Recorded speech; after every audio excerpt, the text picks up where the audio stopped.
Aren't we supposed to be having a fiesta? Uno, dos, cuatro, hit it!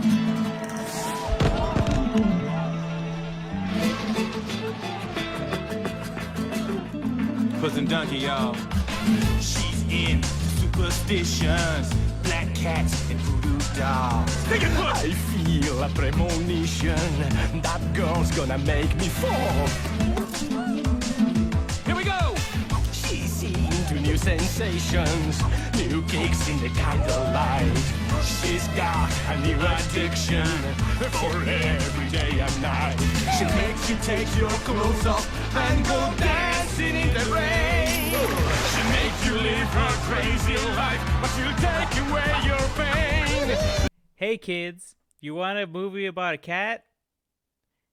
Do you also want a movie about, you know, life and dying and anxiety and betraying people and giving up everything that you love for things and your own selfishness? Well, do I have the movie for you? So, we also Puss in Boots: The Last Wish. It's the newest in the, I don't know, Shrek spin-offs that they've been doing lately, and you know, wasn't bad. Shrek 3 is probably the worst movie in the franchise, I believe. So this one's not too bad. This movie's directed by Paul Fisher and Juanel Mercado. I guess that's how you pronounce it. I'm not too sure. These guys don't really have a lot of experience. This is another theme that Hollywood's been doing lately, where they give a lot of people that were storyboard artists or things like that projects, so they can pump out a movie real quick for a quick cash, and it actually ends up being pretty good. So yeah, Paul Fisher is known for Puss in Boots: The Last Wish. He also wrote The Croods: A New Age, and he also was a writer in the Lego Ninjago movie, of which Chance is a big fan of, I'm sure. Okay, so Juanel Mercado, he was in the art department for the Ninjago movie, the art department for Lego Movie 2, and the art department for Kung Fu Panda. So he's pretty much just an artist. He doesn't really have any directing experience. The movie was written by Joel Crawford, Tommy Swerdlow, and Tom Wheeler, all of which have... Joel Crawford has no writing experience, just art department experience. Tommy Swerdlow probably has the most writing experience out of everybody.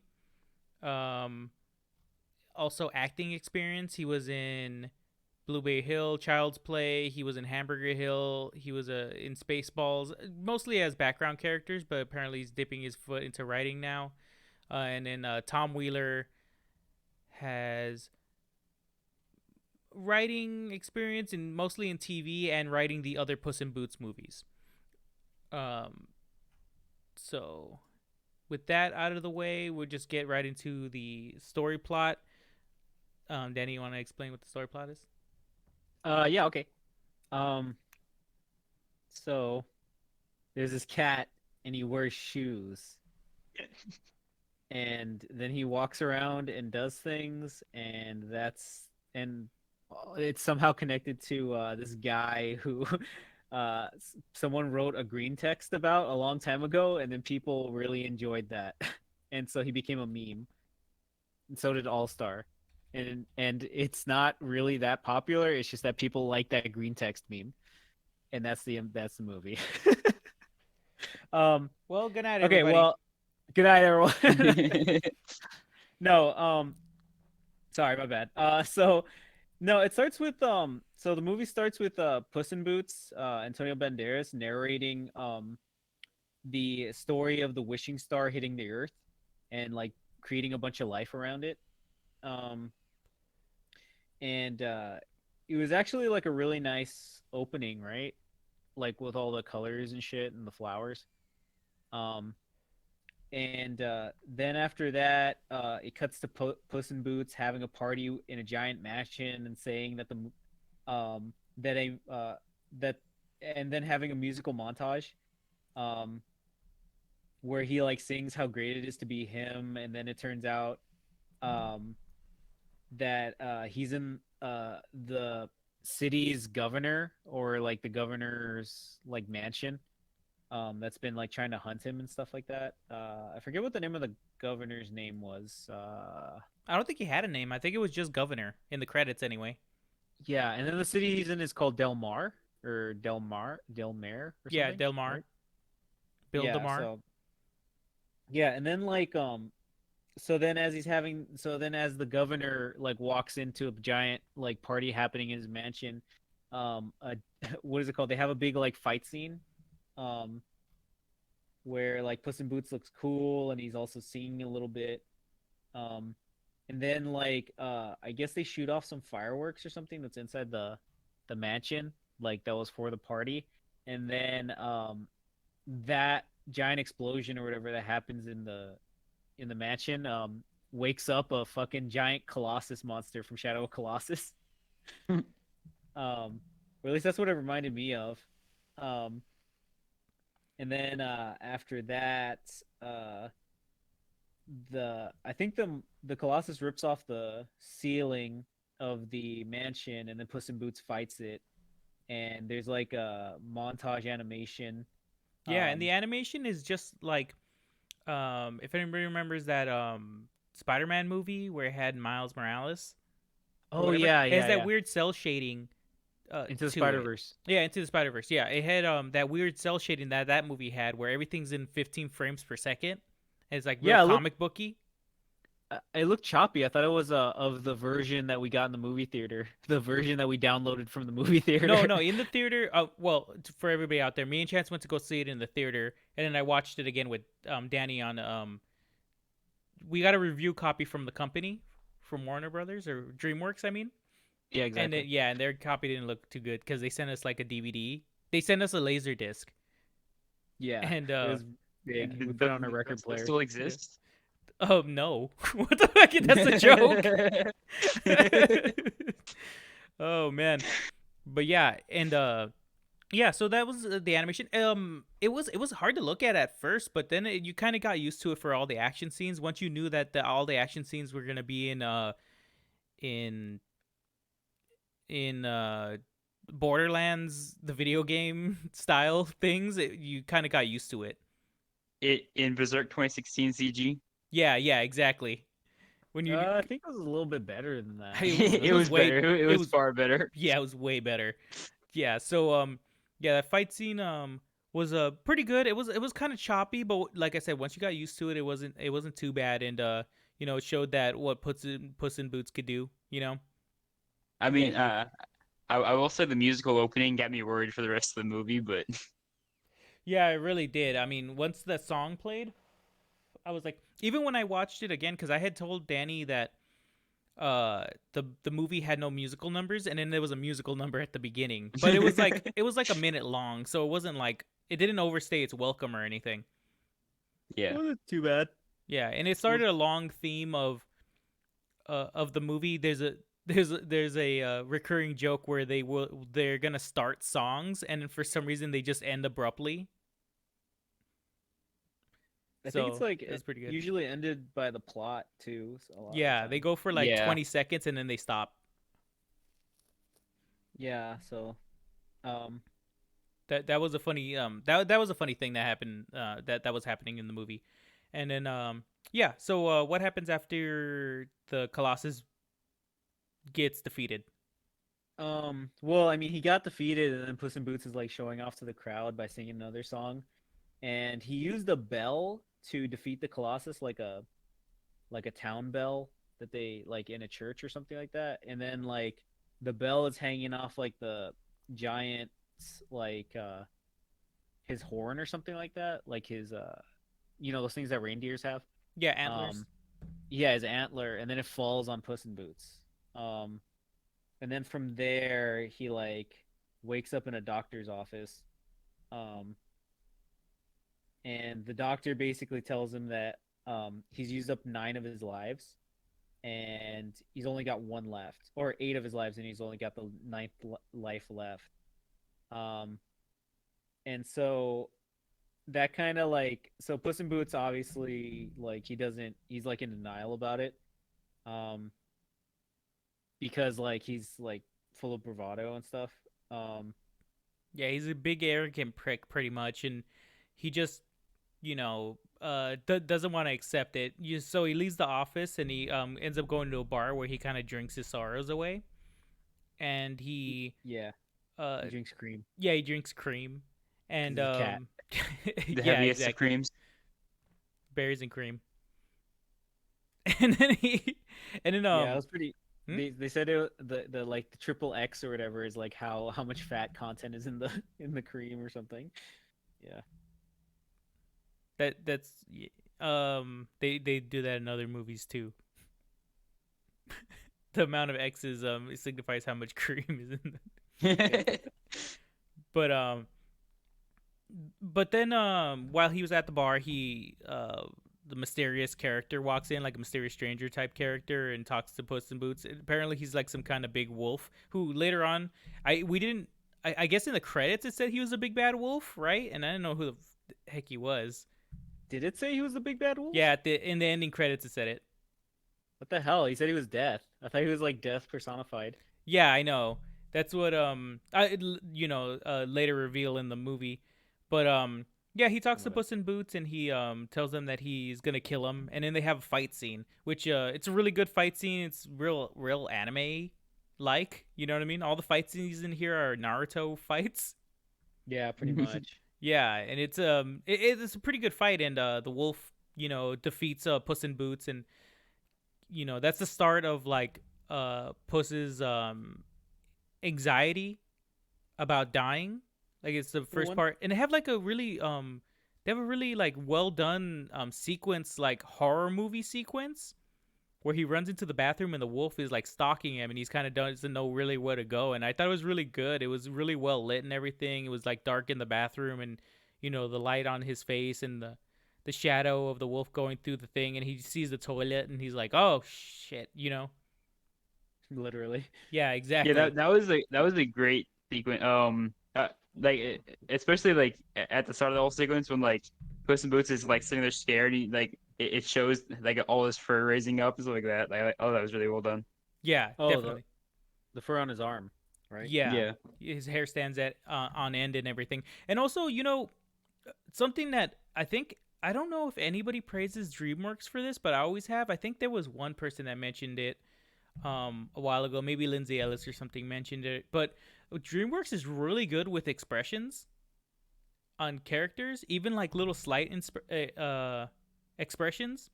Like just looking to the side or kind of just like looking around, or somebody's talking to them and they're paying attention to them, they nod their head or whatever. They're really good at just putting those in there. Mm. Yeah, it's something that kind of Disney hasn't really caught up to, and some Sony animation studios do it pretty well. Sony Animation Studios does it kind of good, but DreamWorks just like always hits it out of the park with how characters react to stuff and how their eyes kind of dart around, and you know what I mean, how they're like, some characters kind of move their neck a little bit, or just like slight movements that makes it feel real, like these characters are actually talking to each other. Mm. Well, then like if you watch it like say a Disney movie, if Disney's giving you a scared animal, they try and like replicate a human fear onto it, whereas DreamWorks gives you a scared animal. Like it straight up look like a scared cat, and not like a scared humanoid cat trying to replicate human facial features. They look like a scared cat, just straight up. Yeah, definitely. One good thing I thought I liked about the fight scene too, if we could go back for a little bit, was a little like the wolf. Is there any like say like metaphor for the wolf sickles? Is that like supposed to be like something? Because I thought that was a weird choice. Well, when I was watching the movie, I kept calling him a jackal. I think I called him a jackal at the end of the movie when we talked about it when we were leaving the theater, because Right. I thought you he did. was like an Anubis Oh, that would make type sense. deal, because he's death and Anubis is the god of death, and Anubis has two sickles in every picture that you see of him. That would explain that, because maybe they were just thinking that to add that into the character or whatever, just to Yeah, I mean, really he even drive home the death part. I mean, he does it. The wolf does it throughout the thing where he crosses the sickles across his chest. You know what I mean? Oh, And that's really? kind of obvious at that point. Well, they're pretty good with attention to detail too, because like later on it shows you that he's carved like cats' heads into the sickles every time Puss in Boots dies. And if you look back at that scene in the bar, those are there in that scene too. Oh yeah, and I did not notice. Oh, That's on the sickles themselves. yeah. Oh man, no, I didn't see that. Yeah. And so yeah, so Puss in Boots dives in, replicates the scene from Shawshank Redemption and just like flows through shit to escape. Yeah, he loses And- his sword too. Like Oh yeah, he loses his sword. yeah. Oh, also another thing too is that the wolf he whistles a melody, but I don't know what that's about. To me it sounded like All the Livelong Day. You know what I mean? Oh really? Yeah, that's what it Oh. sounded like, but I don't know what he was whistling. Yeah, I actually forgot about that. Let me see. Yeah, I wanted to forget about it because it's kind of cringe. I didn't like the whistling thing. Yeah, it was kind of like They in just some kind other of scenes, needed a too. signifier for him to show up. You know what I mean? Without actually Yep. showing him. Guess that makes sense. Yeah, yeah, for later on scenes with him, I guess. Yeah, Um, exactly. Um, okay, so he wades through the shit, and then what happens after that? Because I kind of forgot.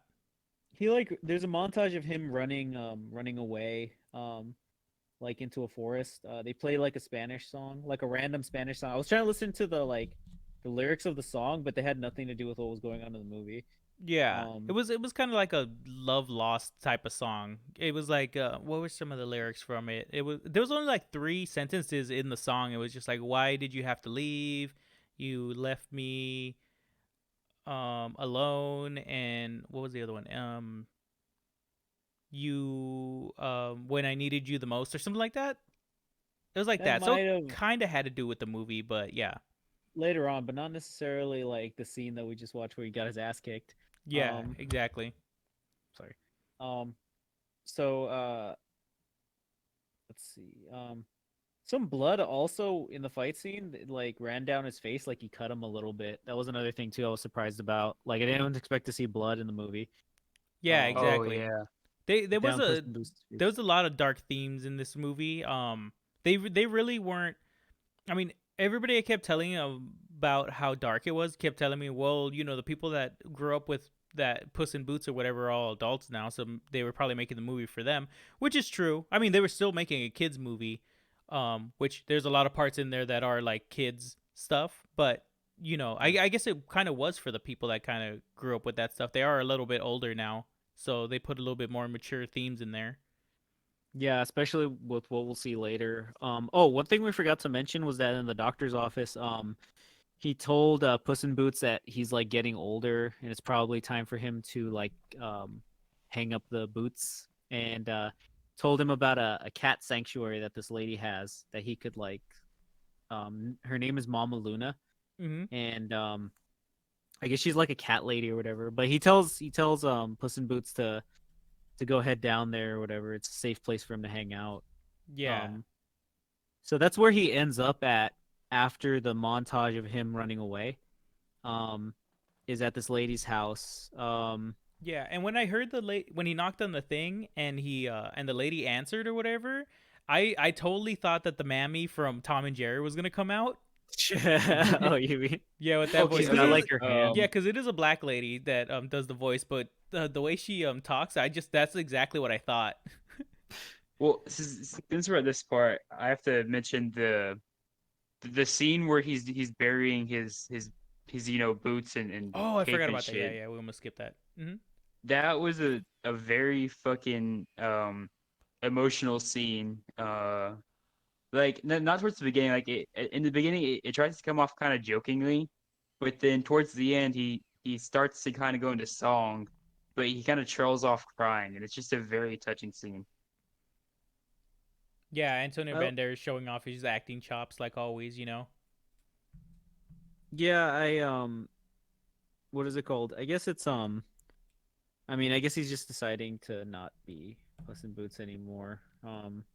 From there, um, that sets up a later scene, I think. For like the progression of the story or whatever. Um, Yeah. yeah, as it goes on. Yeah, he sets up a P where the for the gravestone, which I thought was funny. Yeah. Yeah, so let's see. After that, he goes into Mama Luna's house, right, and is accepted into the like there like inside Mama Luna's house there's like a bunch of cats and shit. Because she's like a cat lady or whatever. And she like just treats Puss in Boots like every other like cat or whatever. Does he try to escape at first or like tries to like No, he doesn't. leave He or he stays there. She like names. She brings him in, gives him a bath and everything, and then names him Pickles. Zanai's name is Oh yeah. Pickles, which is actually set up for a funny joke later on. Everything. The good the Another good part about this movie is they set up things for later. Where Yes. where and they bring it back when they bring it back in a really good way where it doesn't they don't dwell on it, which is kind of nice. Yeah. So yeah, It doesn't feel forced. It's there and then it's gone. yeah, exactly. And so yeah, he's at the house and she does and he starts his mundane life as a cat. So they have a Spanish version of This Is the End by Oh yeah. The Doors. So they have that playing while he's being a cat. He tries to do Puss in Boot things like make food and piss standing up and everything. And she won't let him, so he just has to start acting like a cat. So he starts acting like a cat and he kind of gets used to it. He grows a big long beard, kind of like in a dazed kind of way, you know. And Yeah, he's not in it at all. He's like stopped taking care of himself basically yeah, or exactly. trying to show time progressing. And every day is like the same, right? Yeah, exactly. They do the every day is the same thing, and it's just a mundane existence. And while he's eating, he meets the I guess the sidekick character. Yeah, sidekick character, of the story. Shit. Good luck, Chance. Perrito. That's his name. Um, Yeah. His name. He's dog. dog. Yeah, Yeah, pretty much. exactly. Um, and he that he Perrito is like a freaking just a typical sidekick character. He's kind of the opposite of the main character, whereas the main character is always a straight man in these type of movies where they're just kind of tired of everything. He's the like not so funny in this movie, but more like happy-go-lucky. Doesn't let anything get him down. Pretty much just donkey again. Pretty much, yeah, that's Yeah, true. pretty much just donkey. But um, they really push him in this movie. He's pretending to be a cat, um, so he can get free food and stuff because he's kind of like just a stray dog. And he starts befriending Puss in Boots and tries to get on his good side and everything. Puss in Boots isn't having it, of course. And also, I think the dog also mentions being what is it? What are those animals that you when you're stressed out? Therapy Oh, dog. Yeah, therapy dog. therapy Like he dog. wants to be a therapy dog, which is another theme that comes out in this movie. Um, I guess I guess the movie's pro therapy dog, but it's just like it actually does work in this movie with the stuff that happens with Puss in Boots. And yeah, and then we find out later after all this talk and meeting the new character and everything that Goldilocks and the Three Bears is stalking Puss in Boots. And Goldilocks, they're all Cockney like Londoners, Yeah. because I don't know, that's just a big thing nowadays of making everybody like Cockney English people. People like it, I don't know, it's just a thing that they've been doing lately. And They always look like from that period, like that Sweeney Todd type era or whatever, because her hair was kind of like reminded me of that. What's the name of that game that's underwater and it's got a city? Um, Bioshock. think but yeah, it's like BioShock, um, like type era or whatever they're trying to portray with Goldilocks. I thought that's what her hair looked like, or her outfit. So Yeah, definitely. And they're like a bear crime family, so they come in trying to look for Puss in Boots, and they wreck the joint. yeah, And they smack around Mama Luna. They put her in her piano, and then there's like another small there's another small musical scene in there of Papa Bear just singing "Bring Out the Barrel," and that's like the only lyric of the song. Because they keep playing the Really? music, and he's just like "Bring out the barrel," and then he just keeps saying "Bring out the barrel." That's like the only lyric to the song. And I don't know. I Uh, just thought that was really funny. I I think I found out what he's whistling, what the wolf was whistling. What's he whistling? So I'm gonna ruin the pronunciation, but it's a old Latin classical music piece that was made famous by Mozart. It's called Dies Irae.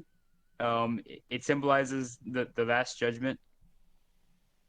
Oh, okay. See, more attention to detail that this movie's doing. Interesting. Yeah.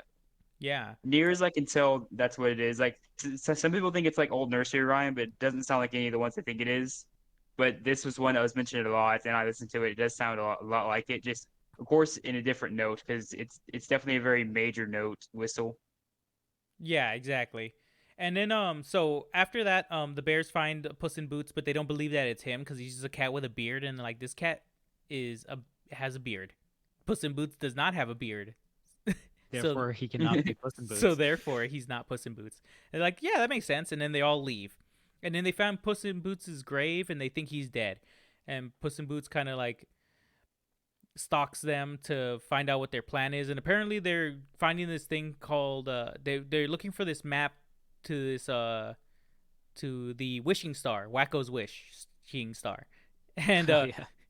he finds out that it exists, but he also finds out that the map is in possession of a big Jack Horner, which Yeah, little Jack Horner, but like grown, I guess. but grown up. Yeah, you find out later because Jack Horner, I was like, I knew what it was, but I don't think anybody else knew what it was. I didn't know what the hell it was. was Yeah, like, I what the told fuck? you. Like every time I explain this to someone, I have to say like, no, little Jack Horner sat in the corner.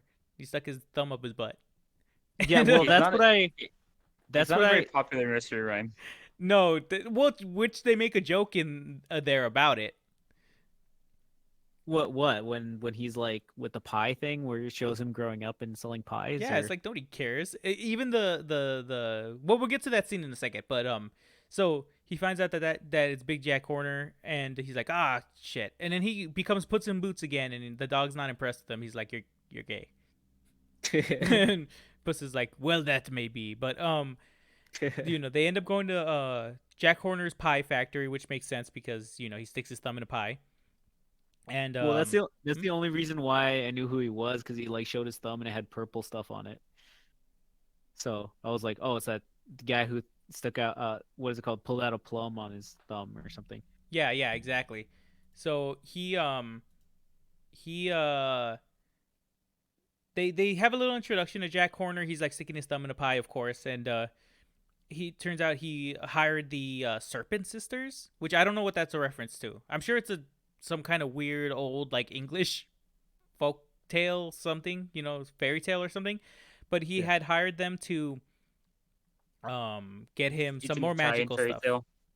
It's an Italian fairy tale? Yes. What does it entail? Go ahead and tell me a little bit.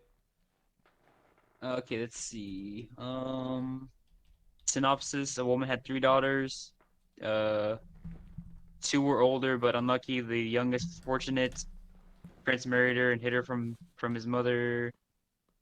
Let's see. I'm just gonna see if I can do a quick thing here.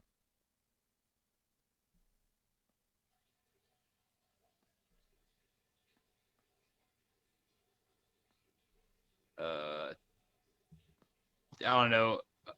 Apparently, there's like a bunch of family drama, and then the younger sisters were thrown into an oven or some shit. Huh? Why is I why is don't everybody know. get thrown into an oven in like kids' fairy tales? Yeah, I don't know. You think it's to Like- keep kids away from ovens or something? The synopsis is like a paragraph, and there's like a roller coaster of shit going on in here. So What do you mean? What? The Serpent Sisters. Jesus Christ! Who would have known that the lore goes so deep? Okay, that's It's very strange, I guess. They're looking for like really obscure fairy tales in this one, probably to fill up time or whatever. But yeah. So do we see Little Jack Horner's like office? Like he's like the boss of like a giant pie factory that looks like what is it called? It looks like a giant pie factory that is like a dark castle or something like that, or a giant like industrial factory. And like in his office when the Separate Sisters bring the map in or whatever, he's got like a bunch of like dead fairy tale artifacts or something like that. Yeah, it was, and they had a lot of references in there too. They had baby unicorn horns. They had what else did they have? I think they had the wizard's hat from the Disney Oh yeah, they had Mickey's hat. They Yeah. had Mickey's Yeah, so Disney hat. Yeah. there was so much, like they had Cinderella's godmother's wand, Her shoe the too. magic carpet from Aladdin. Yeah. I think it's just throwing shade at Disney, which Yeah, is 'cause like they, I think yeah. that's like I don't know, notable thing from Shrek movies and stuff. Yeah, they always got to take a jab at Disney movies, which is, I mean, the whole point of I think is probably the whole point of Shrek. I mean, honestly, that movie was made just to parody that type of stuff. I mean, it's like they're parodying fairy tales and stuff, but mostly they were parodying Disney. Yeah, they take any like fair use element of fairy tales they can that Disney hasn't like found a way to copyright around, and just make it as dumb as they can in a funny way. Yeah. So yeah, Jack Horner's office has a bunch of magical stuff in it, and they bring it, and I guess he betrays them, right? Yeah. Oh yeah. He uses the Midas touch to make one of them into like gold. Yeah. Yeah. Wait, I mean, it's not really a betrayal. It's one of those classic you're gonna get what you were promised kind of things. Yeah, like a monkey's paw thing. Because he promised them their weight in gold. Did they both turn into gold? No, one of them No, did. yeah. What happened to the other sister? She took the Well, gold sister and left. Yeah, that what because everyone crashed in the middle of him turning her into gold. So when he turned around, the sister was just like, so can I leave now? And he was like, yeah. Yeah, go for it. He and then also did I think I don't think we talked about the best joke in the movie, where it's like in the background where Puss in Boots is kind of hiding or whatever, and then they say yeah. they like, Jack Horner, I barely know her. Oh, they put a sentence in between. They put a sentence in between so you wouldn't detect it as easy. Yeah. It was really good. And then yeah, so he betrays them, and then you get that's the little introduction to Jack Horner just being a fucking two-timing scumbag. And Puss in Boots and his I guess Kitty Softpaws comes in, right? Yeah. Yeah. Because he breaks into the factory or whatever through the air vents and shit. Uh-huh. And then like he's like trying to sneak while the fucking Serpent Sisters are being murdered. What is it called? One of them is sneaks in being and murdered. One of them is being murdered. The other one's like profiting off of it. He sneaks into where the treasure chest is and like takes it, but then like fucking Selma Hayek, the cat, steals it before he does. Right? Well, yeah, Yeah. 'cause she was hiding inside the treasure chest and popped out when he opened it. Oh yeah, that's right. Yeah, she was hiding in there. Yeah. And also Kitty Softpaws played by Selma Hayek. Antonio Banderas and Selma Hayek are gonna be making movies till they both die. Till they fuck. Till they fuck. No, For till they reals and have both babies. die. You know what I mean? And then they're gonna have graves right next to each other. Oh god. Like Selma Hayek is like their respective wife and husband are gonna be on opposite sides of them, and they're gonna be next to each other. So Hayek's husband's gonna be on Antonio Banderas' side and Yeah, exactly. as far away from them as possible. Oh man, yeah. Okay, so that happens, and then they betray Jack Horner and steal the map, and Yeah. Jack Horner's like, ah, I'm mad. Oh, and also Jack Horner's also played by John Mulaney, very funny comedian, Mitch Hedberg style comedian. I really enjoy his stand up, which is saying something because I hate stand up. I hate all stand up. So the fact that he makes me laugh is like already really impressive to me. Oh, Hmm? they're I think they're what's it called? Kitty Soft Paws and Puss in Boots. They get interrupted because the fucking Goldilocks and the Three Bears tried to sneak in through the fucking vent, but they were too fat, so they like crashed in through the top. Remember? Yeah, Yeah, yeah. the baby bear was trying to like do a cat style entry, but it fucking broke everything. Yeah, exactly. So that's what happened. He was a big fat ass. He was a big fat ass that he fell in, and he oh, also I forgot to say this when I was talking about the Cockney Bears or whatever. It feels like all the I before I found out that pretty much everybody in this movie was played by voice actors or TV actors. Um, I kept trying to pinpoint who was who, like in famous actors, and I totally thought the Papa Bear was who's that guy? You know, like oh, this is a knife, this is a knife. You know what I mean? Oh no, the guy from Two Lock, Stock, and Two Smoking Barrels. Yeah, exactly. Yeah, I thought so too. From the shoot, what's his movie called? The janitor, where The he plays the janitor. janitor. No, Oh shoot, no, the fixer. I'm sorry. I was thinking the other guy from Lock, Stock, and you're thinking of the fucking the You're thinking of driver or soccer whatever. player. I'm thinking of yeah. I'm Yeah, thinking of the bald headed fuck that was in yeah. Uh, Jason Statham. Jason Statham. I thought it was Jason Statham. Really? Yeah, I did, and I thought the baby bear was played by there's that black dude, the big fat black dude, that's English who he's been in a lot of movies lately. He was in Bullet Train. He was in Eternals. He's been in a lot of stuff lately. So I thought it was him because it kind of sounded like him. Because when he's talking in his normal accent, he's like a big Londoner English black guy, you know? Yeah. Yeah. So, but that's an aside. The yeah, the bears break in, and then hilarity ensues, and they have a big fight scene or whatever. And Kitty Softpaws and Puss in Boots are able to escape and get away, whatever, on a cart full of money.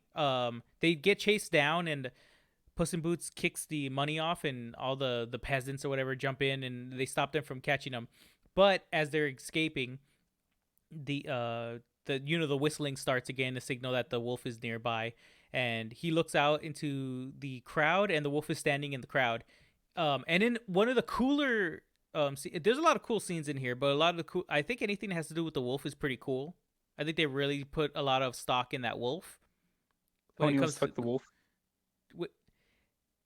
they put a lot of stock in the wolf, and he yeah, the wolf puts two coins in his eyes, which anybody who's not a Philistine or whatever knows that, you know, in Roman times when you died they put two coins over your eyes.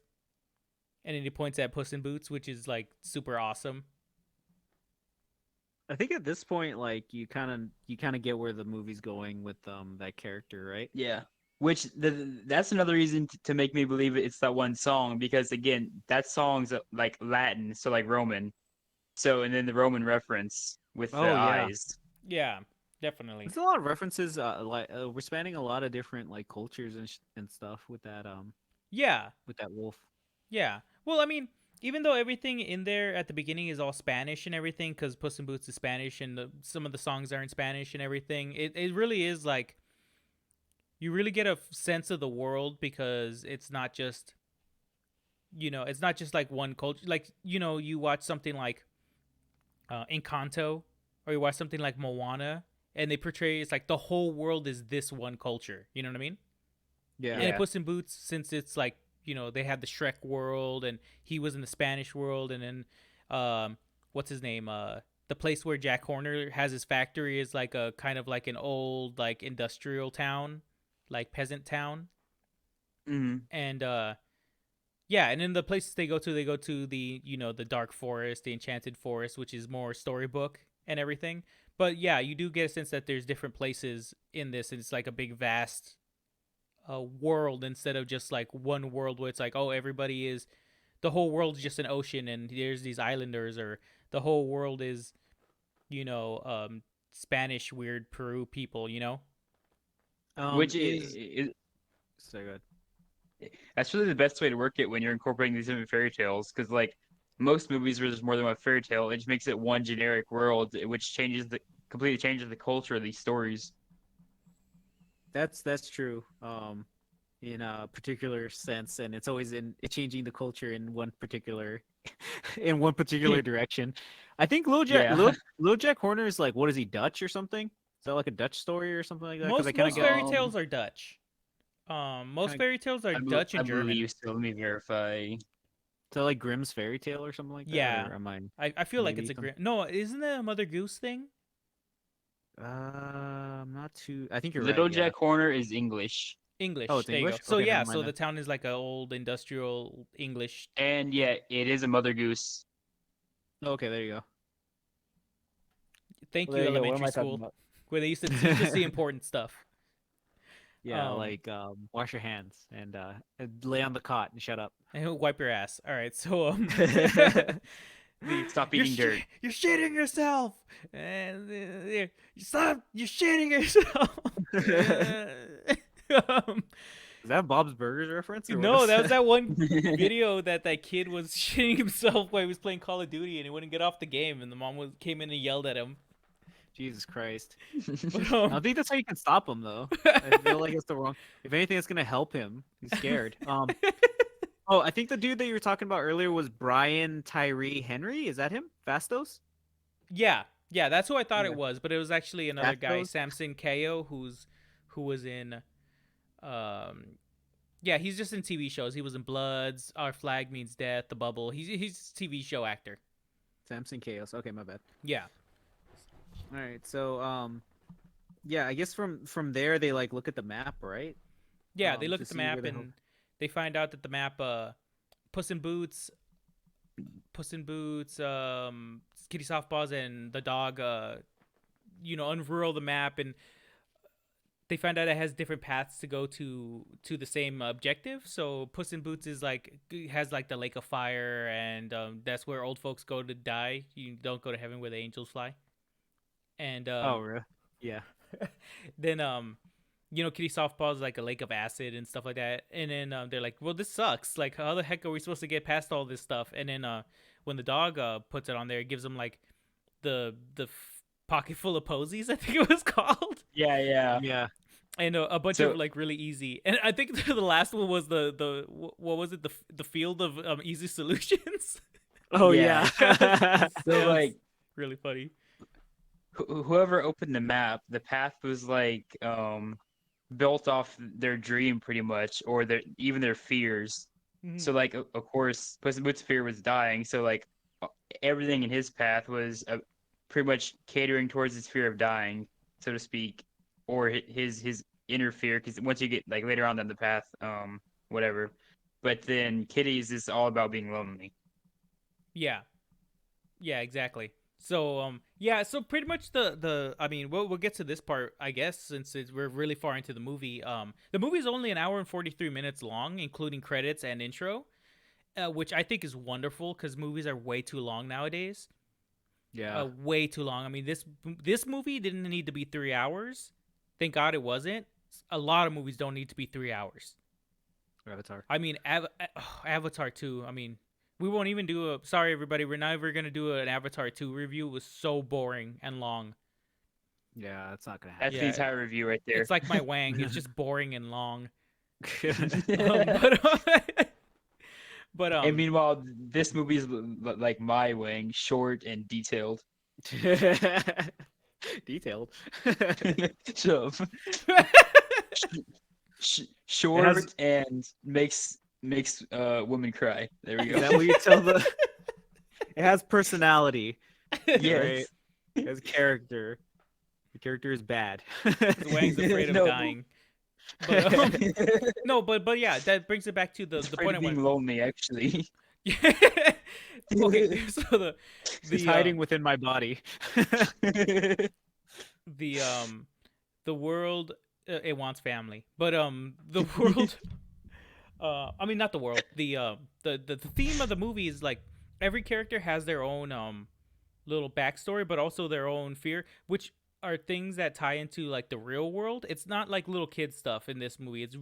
This movie's very heavy with its themes. It's like real adult hour with that. You know, Puss in Boots is afraid of dying, getting older. He's on his last life. He's kind of having a midlife crisis. He develops an anxiety problem and panic attacks from the fear of dying. Kitty Softpaws is afraid of being alone. Can't trust anybody. Kind of has a little bit of the old maid syndrome. You know. Yeah. Yeah, didn't got left. You find out later that she got left at the altar by Puss in Boots, so she got left at the altar. You know, she's getting older as well, so it's kind of getting that wanting to get married and have somebody. Then love you find type out deal. after you find out he left her at the altar. You found out she didn't even go because her own fear at the time of like a lot of people who have this loneliness, they're also feared to feel the loneliness. They also are scared of feeling the loneliness because of what might happen due to her distrust. Yeah, exactly. So yeah, pretty deep stuff. You know, you find out when they're in the field of Pocket Full of Posies, which is the next thing they go to, which it has all these killer flowers. They also find out the dog's backstory, which pretty much he was abandoned by his family and his owners. They got thrown into the lake with a rock in a sock, and they were pretty much gonna kill him. But he takes it in stride, which is part of his character, where he's happy-go-lucky and everything. And you know, you find out that all he wants is just a family to love. You know, he's pretty much an orphan. You know, so yeah, you're pretty heavy stuff in there. So they go through the Pocket Full of Posies, and they go through the flowers by sniffing them and everything, and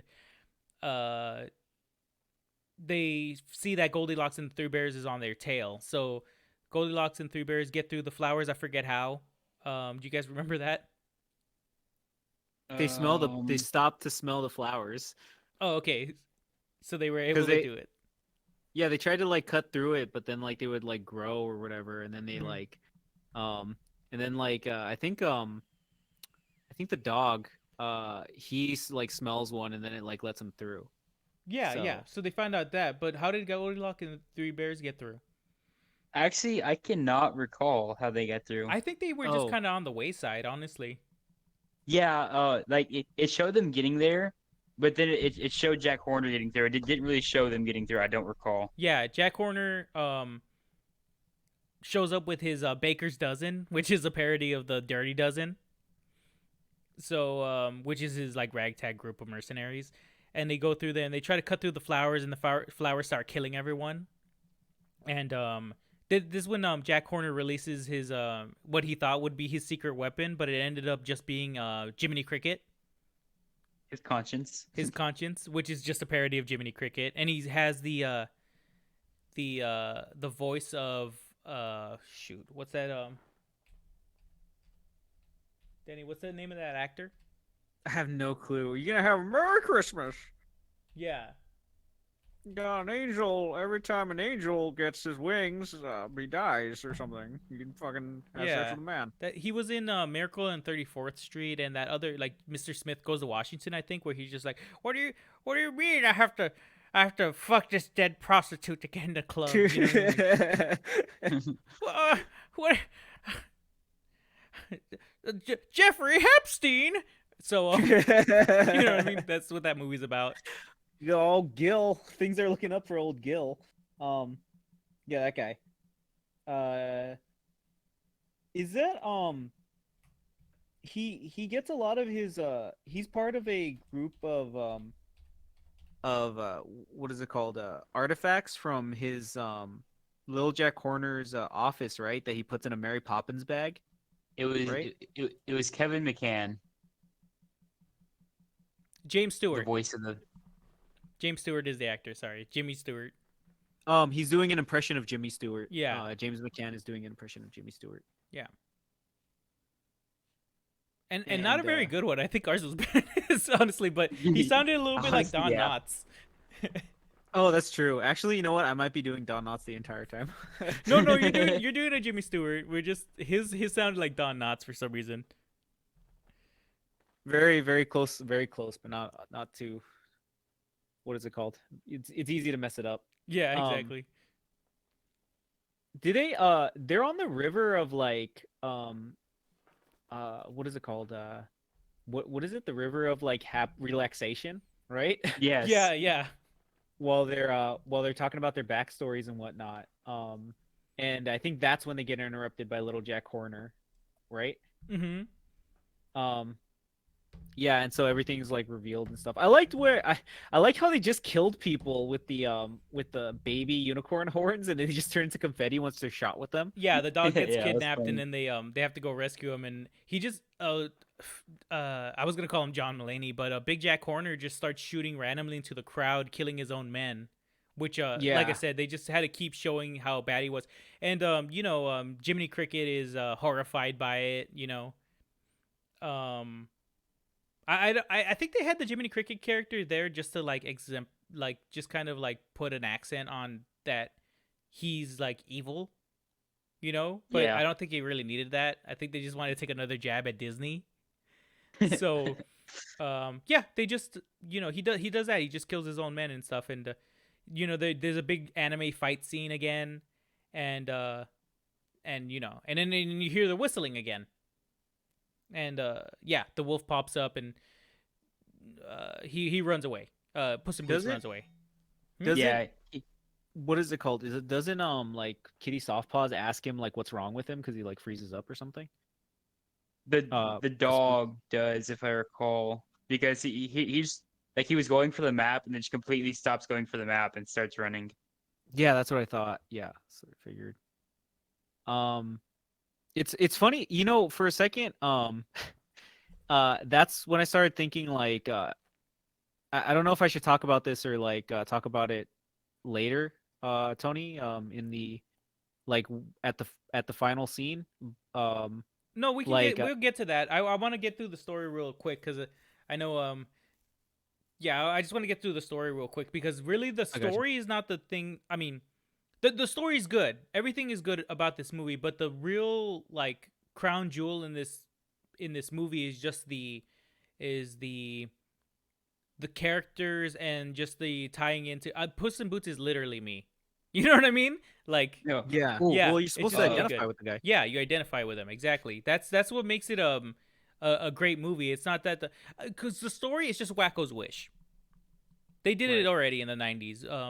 Animaniacs had an episode where all the characters from the Animaniacs and all the side characters and everything try to run to the wishing star so they could get their wish. And everybody has everybody has wishes and all that stuff that they want, and they all kind of go into a rat race to go get it.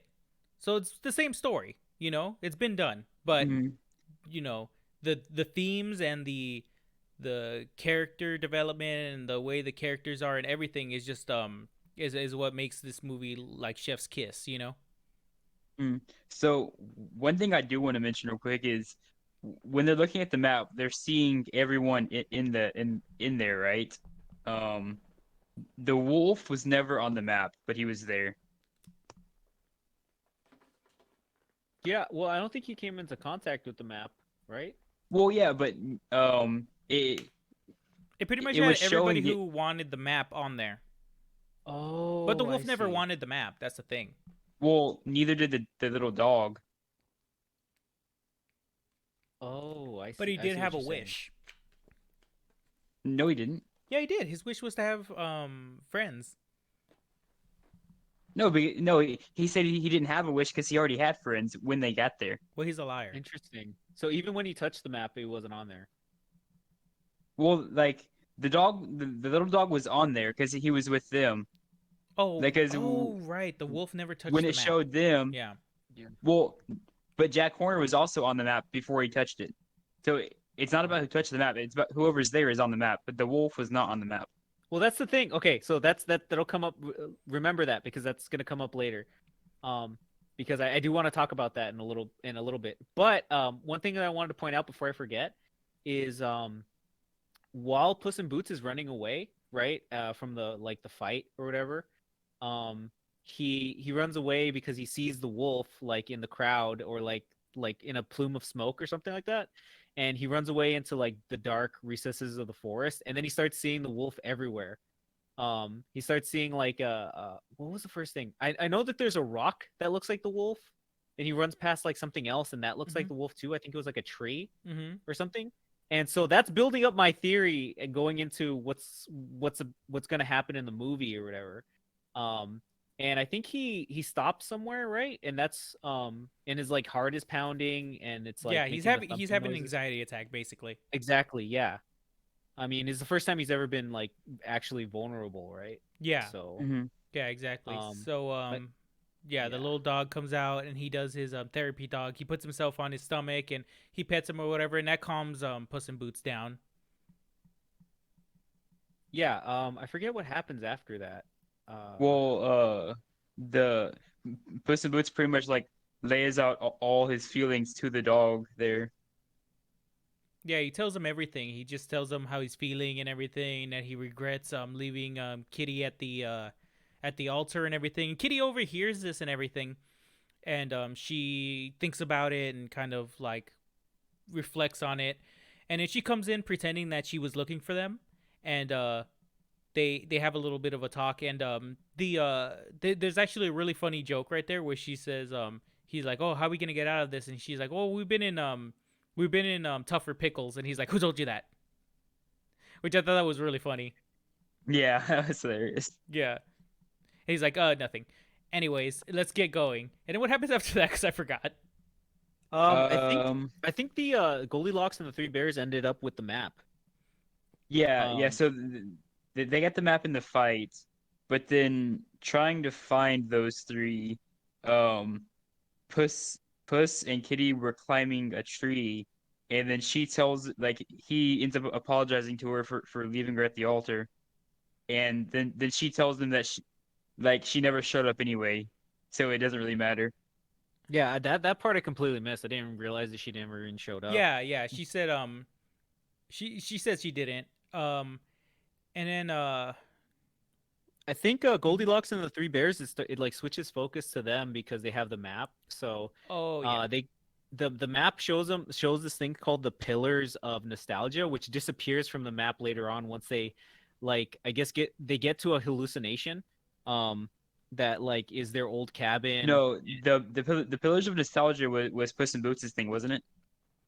No, it was I remember it definitely being no Puss in Boots' thing was the it was like the Fortress of Solitude or something like that. Oh Or the no, Cave it of was Lost Souls. Cave of Lost Souls. You're right. You're right.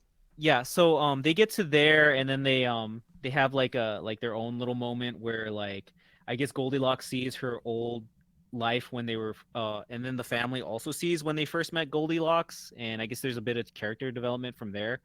Um I don't remember, let's see. That was a really touching scene too when they were seeing when the mama bear talks to her and he says, this is when you came into our lives or whatever, and made everything great or whatever. I thought that was really It was nice. just right. Yeah, it was It just was right. just Which right. they keep doing that joke through the whole thing, and I hated it. I hated it from the Yeah. moment they did it. Yeah. Yeah, because like it was already obvious at that point that Goldie was gonna wish for a family. So like this scene just made it even worse that was her wish. Yeah, I mean, it's exactly. building up to like a really messed up like kind of character thing with her later on. But No, I think it oh was yeah, immediately after because Puss in Boots comes in and steals the map back. yeah, they steal the map, but I don't think they have that section yet. I think it's like right before they get to the star or something. Yeah, I think it is. Oh, okay. Well, Yeah, so he Mhm. sorry, go ahead. nope. He comes in and steals the map or whatever, and they have another big anime fight scene, which, by the way, has one of the funniest scenes that like I think me and Yes. Chance like cracked up in the theater. Nobody else was laughing. We were like belly laughing at this crap. Um, they're fighting and they have to. Goldie's has the map and she's like going through the air, and Puss in Boots and Kitty Softpaws decide to flamenco dance, and they flamenco dance up each other's feet, going through the air very slowly. It's the funniest shit that I've ever seen. That shit was fucking like the theater was silent as fuck, and me and Tony were just over here fucking laughing our asses off. Yeah.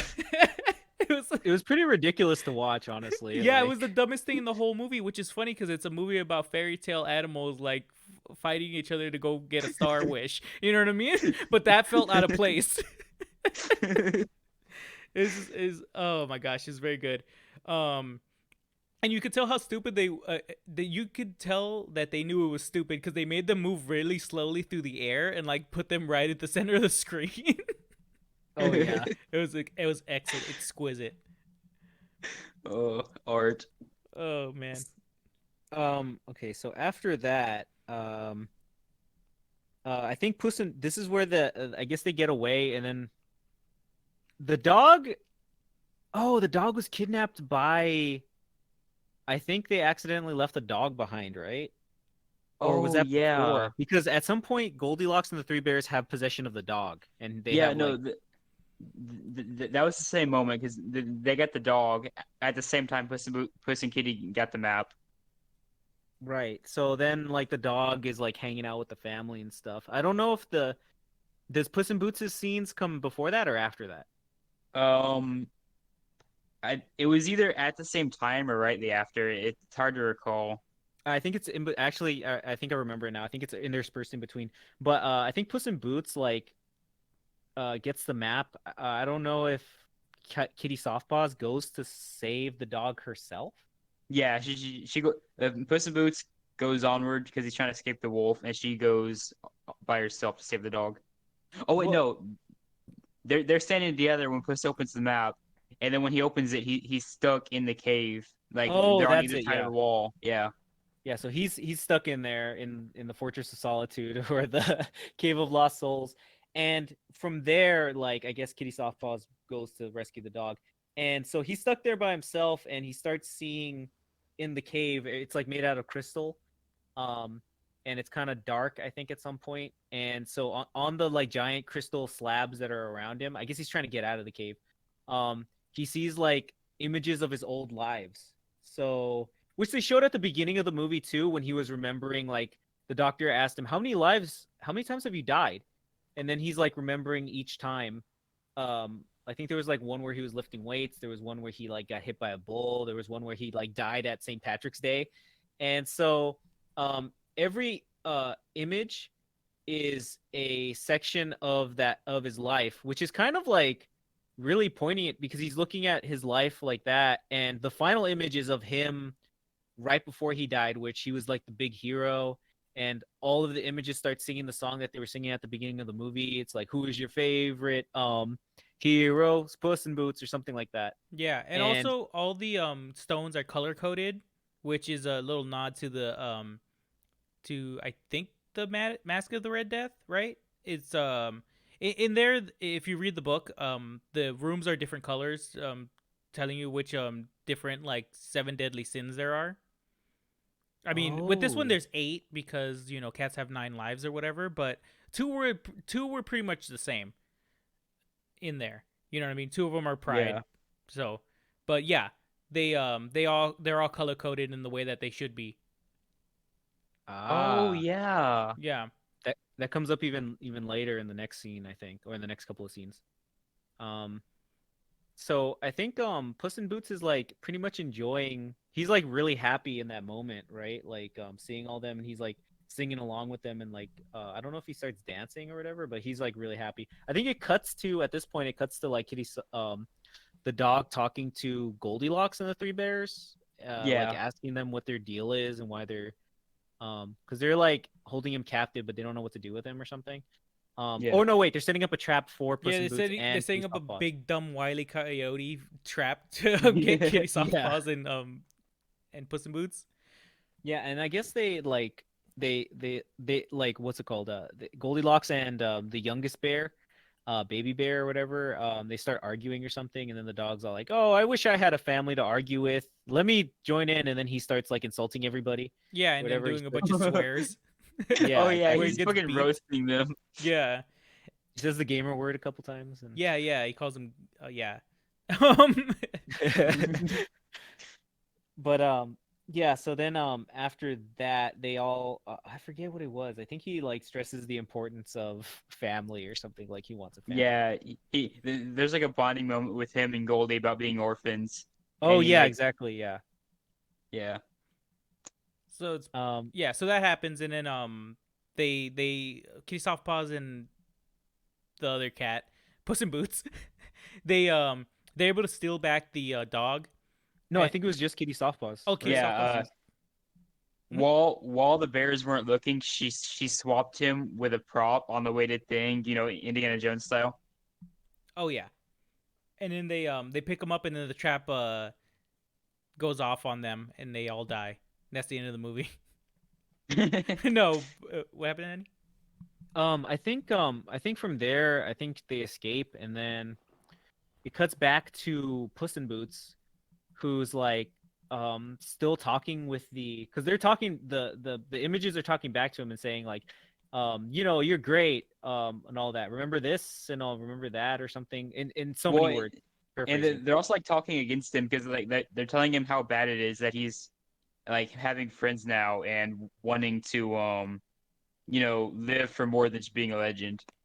Yeah, well, they're like belittling him for like, because he used to say like, oh, I work alone, or like even going back to the doctor scene, he was saying, the doctor was asking him, don't you have anybody that you can like hang out with now that you're old now, or don't you have like these people, like anybody who's close to you or anything like that? And he's like, oh no, I work alone, not I can't just be stuck with one person or something like that, which I guess also relates back to the wedding thing. Yeah. Yeah. Um, so then like all the images are like basically making fun of him, and he's like, ah, fuck you guys then, or like he's not having it. But then the party gets crashed by the whistling sound again. Oh, also, can we From say that can I say that there's like this beautiful scene where he's they're talking about him working alone, and he thinks about working alone, and he's in the forest by himself, and he's like in the bar by himself, and then it just like has like a dead silent scene of him just overlooking the church, and I just thought that was really really well done. Like it didn't need any Yeah. other that didn't need anything to be explained. They just show it, and it's like, okay, there you go. Yeah, Yeah, it's well, amazing. it definitely like shows like where he's like where it's kind of led him up to, right? Yeah. Is there also a theme of well, I guess we could talk about the themes at the very end, right? Mm-hmm. Yeah. Yeah, because okay, remember that. So then I think the whistling I think it's the whistling that he hears or whatever. And then the freaking wolf is in the cave with them. And does his is his background red, Tony? Do you remember The if his no, no, no? Oh, okay. no. Well, he's- The one before. No, no, no. Oh, well, it doesn't matter. Anyways, what happened with the wolf? so then the wolf crashes the party, and I forget what he says to Puss in Boots. He I think he says something about reminiscing about his lives or Mm-hmm. something like that. And is this where he says that he's been around for all of them Yes. and Yes. Yes. he It's the just exact hasn't same. noticed? Mm-hmm. Yeah. So and then that's when he shows the like the ticks on his sickles with all the lives scratched out, right? Yeah. Chance? And then we have Yeah. yeah. And he also explains it how he hates cats. Oh, I didn't get Yeah. that part. Okay. No, he said the idea of having 9 lives is ridiculous. Oh yeah, yeah. Uh, and that he said that he was gonna take his last one because he just was tired of waiting. Yeah, exactly. He was Um, gonna kill him himself. He was gonna take matters into his own hands, and yeah, and then we have the big reveal that the wolf is death, like not metaphorical, not allegorical. Wait, he doesn't say allegorical, so he's an allegory for death, but he oh, he says not hypothetically, not I think, hypothetically, he's just death. or something like You that. know, he's the actual Grim Reaper. Okay, can we talk about my thing now? Where I the entire time I thought he was metaphorical, like I didn't think he was actually gonna be there at the end. Yeah, I thought he was gonna be a figment of his imagination, also. Yeah, because he was seeing him while he was running away and like everywhere. So Yeah. I figured he's not going to exist, but it turns out he's actually real. Yeah, you figured it was gonna be like that. No one was actually hunting him. He's more running away from his own fear. That's what I thought, but it's an actual dude. It's an actual guy. Yeah. And then he goes to he runs away again. And he I runs think into the forest. all the like personas or whatever tell him to run, and then like they're all shattered, I think, right? Yeah. Yeah, the wolf cuts through one at first, and they also telling him to run, and he just goes through cutting through them all. Yeah, which is also like pretty good symbolism there. Yeah, and then the fact that the all the his personas and stuff like that were telling him to run also is another good symbolism. That's true. Yeah. Yeah, because you learn at the end that he probably shouldn't have been running. You know. Yeah, that's at the Yeah. climax. Of Yeah. the... So what happens? Let's get to the story real quick because the themes are more important than the story of this movie, honestly. I think so too. Yeah. So then I forget how he gets out of there. I think he just runs and then he finds a way out. So then eventually I think everybody meets up at the Wishing Star. at the entrance of the Wishing Star. Oh right. Yeah, so he got there first and like went down, and then Kitty and Dog showed up. Yeah, and then they start talking about like how you know, who's gonna do the wish or whatever, and then like Kitty starts saying, you know, oh yeah, I can't trust you. You were gonna take it for yourself, and then the dog, like, I don't know if he's like trying to calm them down or anything like that. They have a big argument scene about like trust or whatever, and then is that when he reveals that like death is actually after him, or was it earlier? No, it was kind of then. So when they get there, and Kitty's like getting mad at him for trying to take a wish for himself, he tells her that he's on his last life. Yeah. And then he's like, "Death is after me," and then she's like, "Oh yeah, right." No, she doesn't say yeah, right. She's just like, what? Yeah. Like, what the hell are you talking about? And then Jack Horner shows up. He's like, oh, you called never been called death before. Like, you know what I mean? Yeah. I forgot about that.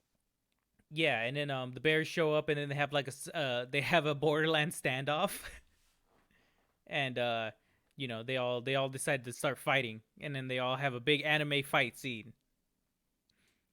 And and then I like how the Wishing Star is disintegrating people also, like in the edges of the Wishing Star. Like, what's his name? Big Jack Horner's like only henchman left gets killed. He doesn't save her or anything, which shows how evil he is again, which I don't know why they keep trying to emphasize that. We already know he's evil, so just doing that again is just like, well, yeah, that's what he does, you know? Yeah. Mm-hmm. Yeah, and then so they all have a big fight scene. Goldie saves the baby bear from getting disintegrated, and they have a big thing where it's like, I love you guys or whatever. And then Puss in Boots they're able to defeat Jack Horner by kicking him into his Mary Poppins bag. And Oh yeah. yeah, and then the wolf shows up again.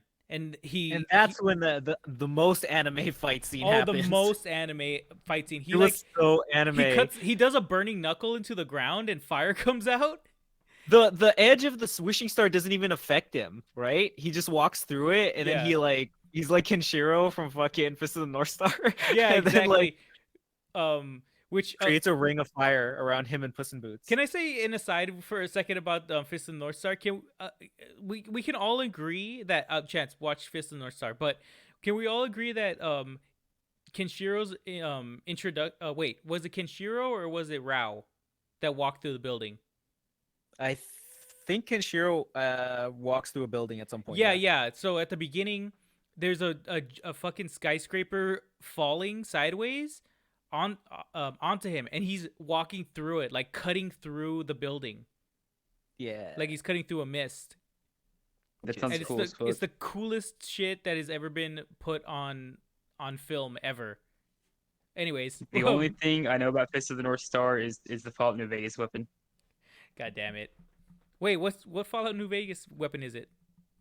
It's in a Lonesome Road. There's a Deathclaw you can kill, Mm-hmm. and with its hand you can make Fist of the North Rar. Okay.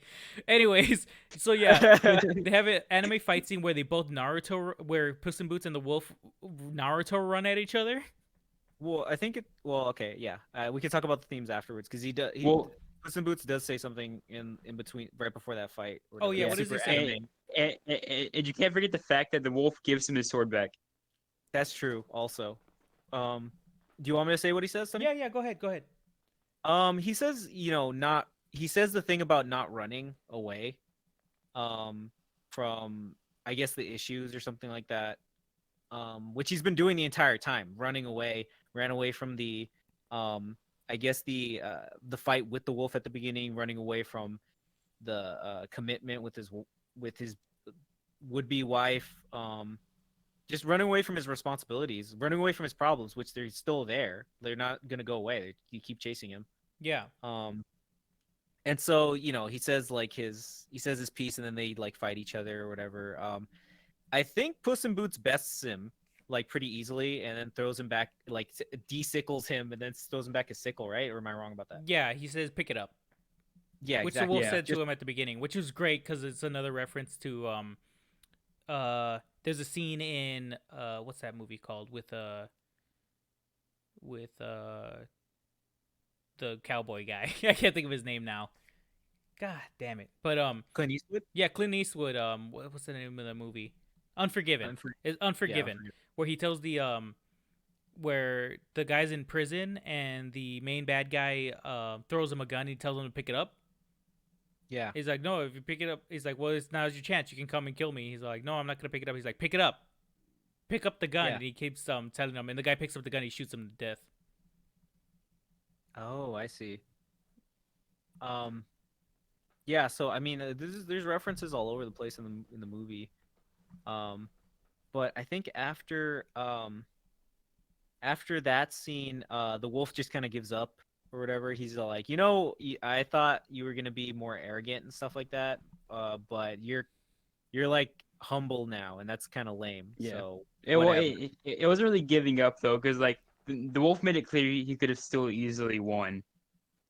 I mean, maybe, I don't know. He got his ass kicked pretty bad. It's just like, Yeah. I don't. That's just my own theory. He's just like, oh yeah, whatever. And it's like, And I just anime beat death battles, wolf versus Puss in Boots. No, but you. yeah, he says that he doesn't see the arrogant prick that he used to see or whatever, which is funny because that's Kitty Softpaw says a similar thing earlier in the movie where she says that you used to be an arrogant prick or whatever, but I can see you changed. Yeah, And you're not the same cat I knew. yeah, and then so the wolf goes away. He's just like, man. He's like, "Meh." He does a row, another reference to Fist of the North Star, and he just he does a row where he's just like, nah, I'm not gonna.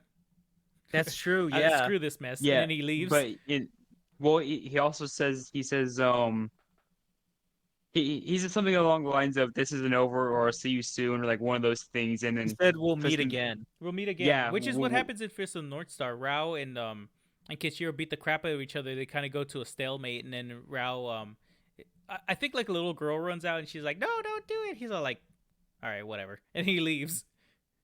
He's like, I'm impressed by your by your strength or whatever. I'm like weak and shit now from not training. I'm gonna go do that. Yeah. From what I remember. And then Puss in Boots says it's what, like until death or something like that. Yeah. He says hasta la muerte. Yeah. Oh, okay then. Yeah. So yeah, he's basically death and not death. He's basically death personified and also death, metaphorically. So Yeah. So then he leaves, and then I think little Jack Horner like comes out of the bag or whatever because he ate like a magic mushroom and turned into Mario. Oh yeah, that's he right. ate the he ate the cookie from Alice in Wonderland. Yeah. Yeah, he ate the cookie. He came out and then he does like probably the second best joke in the movie where he just he grows big and he grows giant. He's just like, I was worried I was gonna come out naked, but my clothes grew too. Yeah, which I thought was a really, really good line. And so, I mean, it wouldn't be. It wouldn't. I think I've seen that before, where they just come out naked or something like that. But yeah, and so they fight big Jack Horner, and they give him the Spanish Splinter, which is just sticking their swords in his thumb underneath his fingernails, which hurts. Yeah, that shit. Oh my god. Yeah. Yeah, I have a little cut underneath my fingernail right now. It freaking is killing me right now. But yeah, that John they're able to McCain? defeat him, and he gets sucked into the wishing star or whatever, and Jack Horner's like, "What did I do to deserve this?" And then everybody looks at him, and he's like, "I mean, specifically." And Oh yeah. then he dies, and then they do a Terminator reference because I guess they had to do at least one movie reference in there, and he like has his thumb in the air while he's going to die. Oh, he gives a thumbs down. Yeah, It's like up and then it's down or whatever because he's not having fun. And Yeah. that was Yeah. I think after that scene, we missed a couple of things, but I think that probably will go into the theme section. But Yeah. after that scene, everybody's like basically happy, right? yeah. They have a Goldilocks- nice scene where they're like, "We have a family now, and the dog's name is Jeff." And then they and then they they for some reason they put the title card, and then everybody in the theater clapped. Oh Yeah, right, yeah. Yeah. Oh my god. Yeah, and then the movie came. Everybody was clapping, and then the movie came back, and everybody immediately stopped. They're Did like, it- "Oh was shit, it like there's a more s- movie." Was it a slow stop or was it just like a complete like cut off? They were like, oh, looking around to No, see if they anybody's like. they completely stopped. But my everybody God. was clapping. It wasn't even like one person clapping and then everybody clapped. Like everybody just started clapping. Oh, okay. It's the most American thing I've ever seen. But yeah, and then they steal a boat. Kitty Softpaws, the dog, and Puss in Boots steal a boat, and then he's They like, steal a boat from the governor from the beginning. yeah, exactly. Oh, nice. And then they're sailing away, and they're like, "Oh, we're gonna visit old friends," and then they show Far, Far Away or whatever. So it's Shrek sequel incoming. No Smash Mouth at the end. They played Latin music, so that Yeah. was, So and That that was- was the end of the movie. yeah. Any So softballs confirmed in Shrek 7. Oh yeah, that's right, Shrek 7. oh god, yeah. I don't I know if I want to see another Shrek. No, I hope they get these guys to write the new Shrek movie because I would love to see I would love to see Shrek having to deal with like Fiona's cancer or whatever, and just see her like just her deteriorating, and he's just like, I just don't know how to deal with the death of my wife. I don't know how to deal with the death of what is it called? Of the Fiona. princess. Oh yeah, she died. I'm Shrek, fucking I a remember dragon. when my wife died. I kind of. Shut up. They show they show a portrait of the dragon and the ashes next to it, but it's a big giant like a big giant jar. God damn it. Oh Yeah. god. And then at the Fiona funeral scene, Shrek is like, oh, sorry, Fiona. I wish I could have got a picture of you instead of a picture of Bob Sapp. Oh, shut up. Don't even bring that up, dude. I'm trying to talk about life, and then you're talking about the very, then the- very obscure fucking hentai. The audience is just full of donkeys, babies, and then Puss in Boots runs up and is like, I object. Okay. And then the cricket. Oh yeah, and also the cricket killed Big John Horner. I forgot to bring that up because I wanted to bring up just this joke because the cricket does say something weird when he's killing Jack Horner. He's all like, oh, Biden had secret documents in his house, and when Trump does it, it's bad. Curious. Oh yeah, that's right, because the thing was ripped and the cricket rode in on the Phoenix and burnt Yeah. it. Yeah, we forgot to say that one. I just wanted to do my stupid Biden joke, but yeah. So that was the whole movie. Very, very good movie. We probably made it sound shitter than it was, but Oh yeah, we butchered this shit. yeah. But it was. He sniffs hair. That's it. Now, then the credits rolled right afterwards. I thought you were gonna say like ipsum paralis or whatever they said when they killed Oh Caesar or yeah, something yeah. like that. He's just like, oh shit, semper tyrannis, and he Oh yeah, fucking kills him. yeah. When they killed Caesar, looked left and right, looking left and right. Yeah.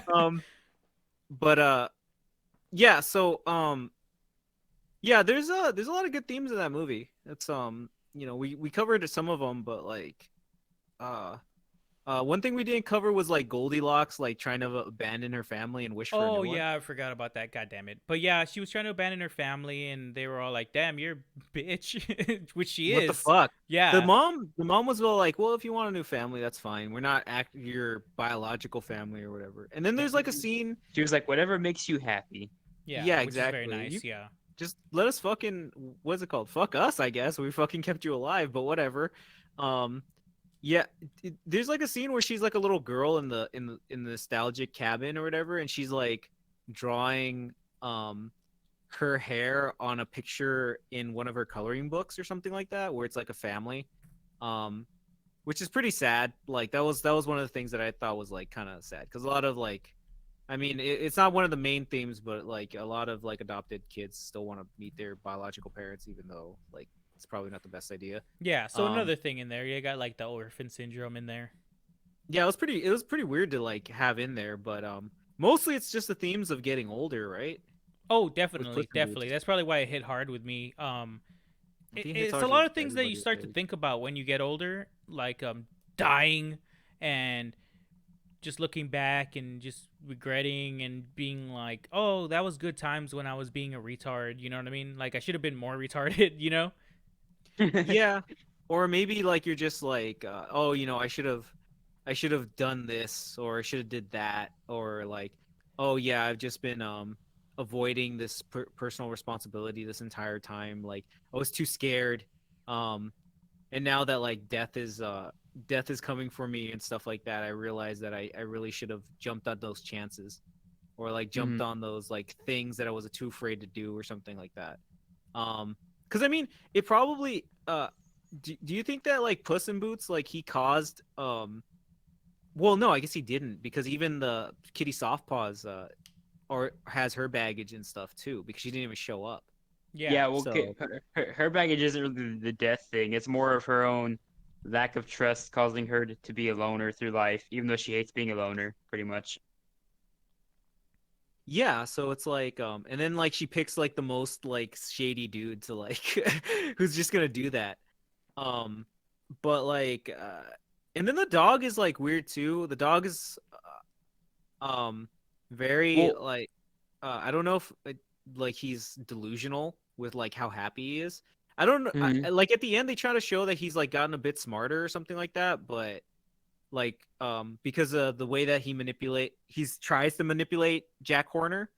Um, I don't know if like it was intentional, but like he does like the cat eye thing that they were teaching him like Yeah.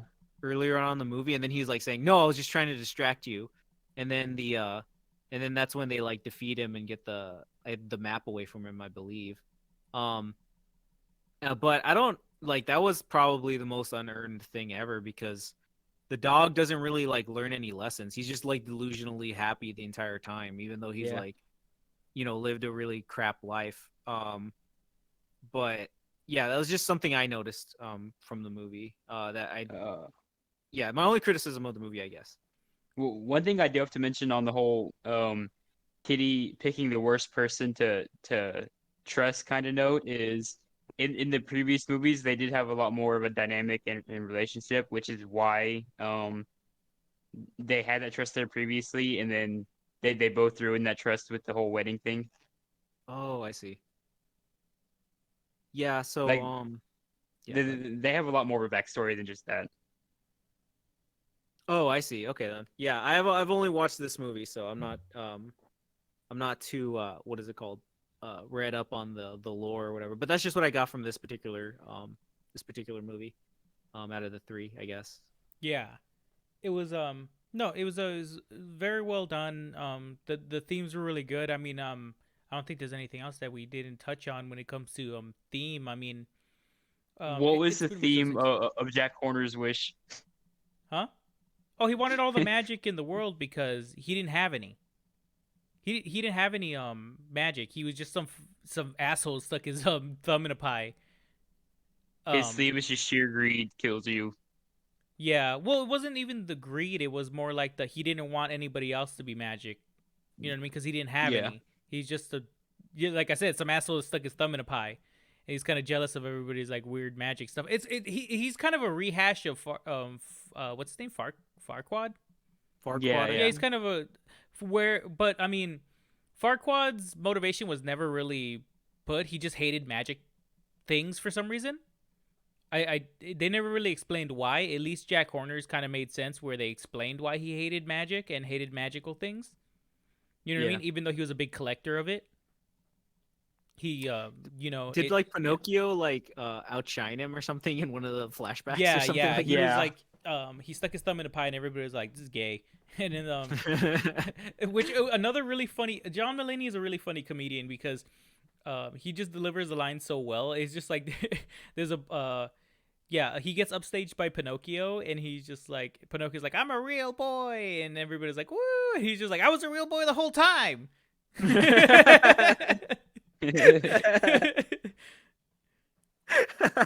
So I just thought it was a really funny line. That's such a stupid joke. Sorry, my bad. Sorry. But yeah, very, very good.